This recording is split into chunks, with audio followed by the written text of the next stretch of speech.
The cosmos had always been a place of vast silence, a theater where civilizations rose and fell, their histories written in the stars. For centuries, Earth had lived in the quiet shadows of this galactic stage, unaware of the far-reaching eyes that watched.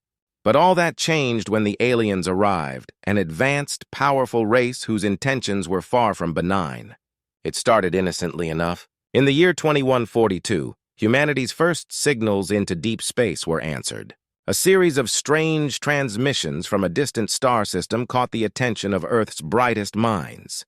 At first, the messages were simple, a sequence of prime numbers, a mathematical sequence, a cosmic handshake of sorts. But as the years passed, the transmissions grew more complex and the signals grew stronger. Earth's scientists worked tirelessly to decode the messages, their minds alight with the possibilities of interstellar contact. And then, on an ordinary Tuesday morning, they came. A massive fleet of ships appeared above Earth's atmosphere, so vast that they darkened the sky. Their craft were sleek, geometric, a stark contrast to anything humanity had ever imagined.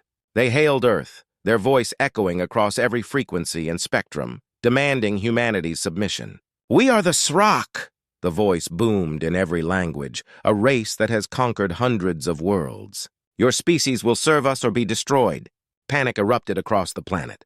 Governments scrambled to respond, but the aliens gave humanity little time to organize. They issued their final ultimatum, surrender or face annihilation. It was not just a threat. It was a promise, and humanity could do little more than watch as the sky filled with the looming presence of the alien armada. In the face of this unimaginable crisis, Earth's leaders convened. Military forces from every corner of the globe were mobilized, but the realization was inevitable. Earth had no hope of winning a direct conflict with the technologically superior Srok. Yet, there was one thing that humanity possessed: an unparalleled will to survive. For years, a group of Earth's brightest minds, led by Dr. Claire Hudson, had been working in secret on an untested project, an experimental technology that could manipulate the very fabric of time and space. They called it the Hammer, and it was their last hope.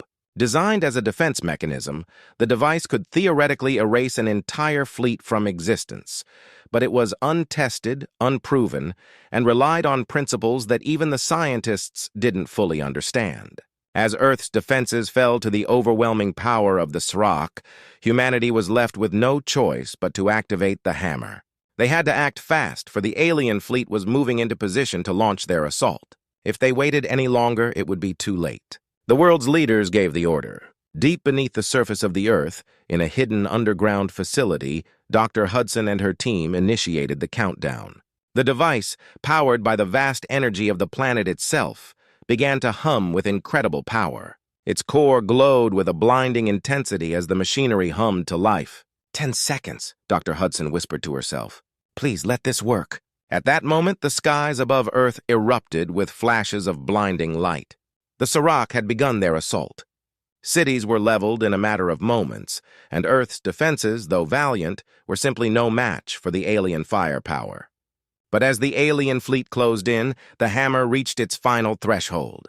And then, in an instant, time itself seemed to bend. A wave of energy, stretching across the entire planet, surged outward from the Earth's core. The alien fleet, already poised for destruction, did not even have time to react. In a single, unfathomable moment, every ship in the Srok armada ceased to exist.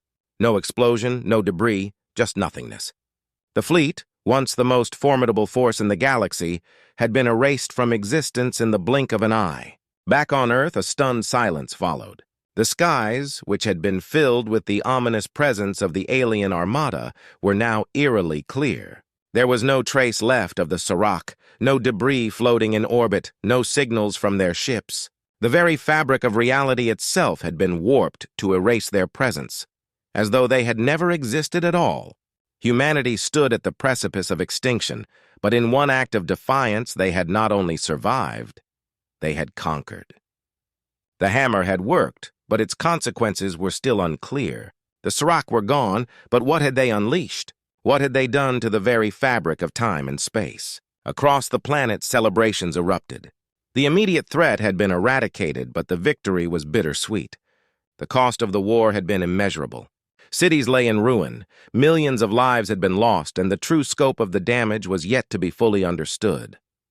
But one thing was certain: Earth had not only survived, but it had done so on its own terms. In the aftermath, as humanity began to rebuild, a sense of pride spread across the planet. The alien race that had once looked upon Earth as nothing more than a vulnerable species ripe for conquest had underestimated the resolve of humanity.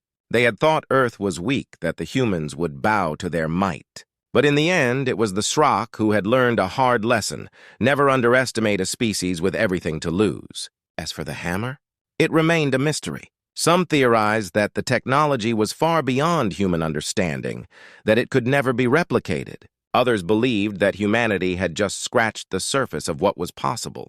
Whatever the truth was, Earth had proven one thing: the power of a united, determined species could rewrite the rules of the universe. The Srok, once proud and powerful, had vanished. The galaxy would never forget the lesson of Earth's final warning.